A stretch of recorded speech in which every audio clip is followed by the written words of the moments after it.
welcome back to my channel, Ask DeAvila Sadé, with your host, Dr. DeAvila Sadé. Y'all know I had to throw that in there. If you missed my past vlog, you know I graduated with my doctorate and I am officially a doctor. So yes, this is my first video of 2023, y'all. Dang, 2023. Yes, if you are new to my channel is where mental health meets the millennial, even though I really haven't been doing mental health videos over the past year. This year will be different, maybe, we'll see. But it's also where you come and look at my Microlocs and follow me on this journey. And today is a Microlocs update. Yes, I will be updating you on my Microlocs as I am 15 months locked. Dang near 16 months, because this is the beginning of January, and January 19th would make 16 months, but we ain't there, so we're gonna just call it 15. Let's go ahead and get into the update. Okay, so before I show y'all my locks and how they are looking, some things that are different. I'm sure you can see they just look fuller. Let's start with they look fuller. So you might see me looking at the mirror. That's no different than the end of the video. Y'all know I can't multitask. But yes, my locks are full. They're actually, I feel like, starting to drop down more. So I think that's a really good thing. You're actually starting to see the length. I just got a fresh retie, y'all. Like, I just got out my loctician's chair and came here and filmed. So fresh retie, look at it. I'm not even gonna show y'all all of it right now because I wait to the end to show y'all how my locks are looking. But yes, I got a fresh retie, but my locks are definitely looking longer and fuller, and I'm loving that. So that's something that is different with my locks right now. Something else that is different with my locks is you guys are finally starting to mature. However, my locks are not fully mature. So let's start with a mature lock we're gonna find, and then we'll look at a lock that is still not fully mature. So in the back, let me pull that out the way if y'all can see. These locks, most of my locks in the back, I'm probably doing a terrible job about this.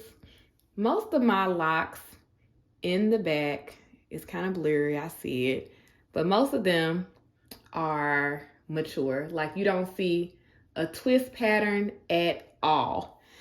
And I'm so glad, like, y'all know, for me, it's taking forever, as you see, for my locks to mature just because of my hair texture, but they are finally starting to mature. Now, in the front, let me look off camera, definitely find one that is not mature. Yeah, I thought I had to look off camera because so many are mature, but this will be one that's not mature. In this area, if you can see, it still has a visible twist pattern here.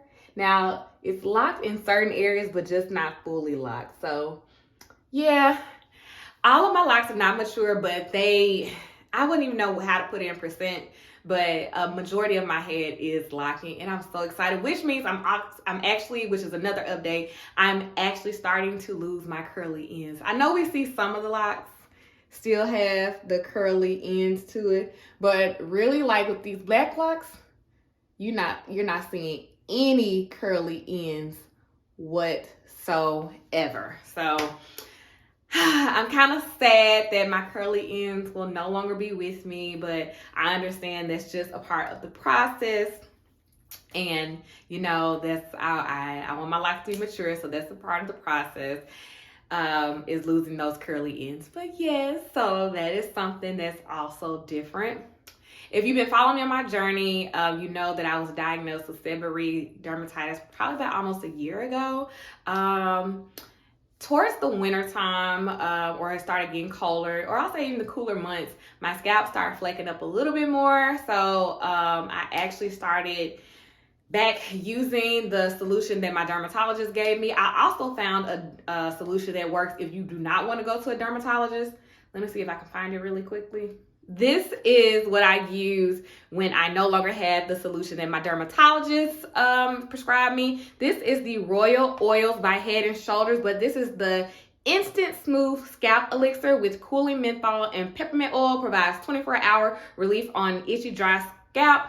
It is a part of the line. If you remember one of my videos where I used the shampoo that my dermatologist recommended, on the same line is the Head and Shoulders for curly and coily crowns. And this elixir would, if you're struggling with seborrheic dermatitis or just a itchy, flaky scalp, this is something that would be really good for you. I know I keep looking over in the mirror. This is something that'll be really good for you. I got this from Target. I just randomly found it and it felt so good on my scalp. So I said I probably will not refill the prescription that my dermatologist gave me and just start using that, because I think for that little bottle, it's like, not that little bottle, the little bottle that I use for my dermatologist, it's like $25 and it's like super small. Here it is. This is what I spend. Look how small it is. $25 when I can get this big old bottle. Let me show y'all. And this is not a paid promotion. I literally just been using it. This bottle, I want to say it might have been like $10 maybe from Target. But yeah, and you see it has a little nozzle, so it goes directly in your scalp and you just rub it in. And they said you can do it 3 to 4 times per day. But it said it's good for 24 hours. And it got the instructions on the side. But yeah, so that's something that I have added to my scalp care routine that has been helping my seborrheic dermatitis. So something that has not changed is that I'm still only using shampoo to wash my hair. I'm still not using conditioner. I think that I will talk to my loctician in my next retime in 6 weeks and see, hey, it's okay if I start adding conditioner since my locks are starting to mature. But I haven't been feeling like my hair has been dry at all, but I do think I do want to start adding conditioner to it now that it's fully becoming mature and I can do more to it. I'm also thinking about coloring my hair later on this year, and of course I'll film that for you if I decide to do that. But I'm also thinking about coloring my locks, you guys, so you know, look out for that. I'm not gonna tell you what color. I probably have already told you in the past video what color, but yeah, so that is something that just really hasn't changed, is me not using conditioner just yet. I also have not done really any styles on my hair, like any braid outs. I stopped doing those, twist outs, cocoon curls. I haven't done anything on my hair. The only time I styled my hair was for graduation. If you remember, if you go back and see the vlog, you'll see that I had kind of like 2 jumbo twists and they were wrapped up in the back. My loctician did it and it was so cute. And I kept that in my hair for about a week. But after that, I took it down. But yeah, I have not been styling my hair, which I think has contributed to me no longer really getting holes in my locks, as well as my locks maturing phase. I just haven't been manipulating it. So I slap that button on at night and take it off in the morning, and that's all I do to my hair. And I wash my hair once a week unless I get a retie like I did today, and I'll go 2 weeks without washing my hair. Still taking care of my scalp with the solution, but outside of that, I don't touch my hair. I might take some rose water glycerin and spray it on my locks, or a leave-in conditioner, but for the most part, I just don't touch my hair. And as you see, it is thriving. Okay, so what y'all really are here for is to go ahead and see my locks. So let's get into it.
well, that is all I have for you today. Thank you so much for tuning in. If you are new to my channel, go ahead and subscribe. Go ahead and follow me on Twitter because that is my only social media platform. I have deleted my Facebook and I deactivated my Instagram. Yeah, that's a story for another day. Maybe I'll update y'all on my life, but right now just follow me on Twitter and I will see you in my next video. Bye.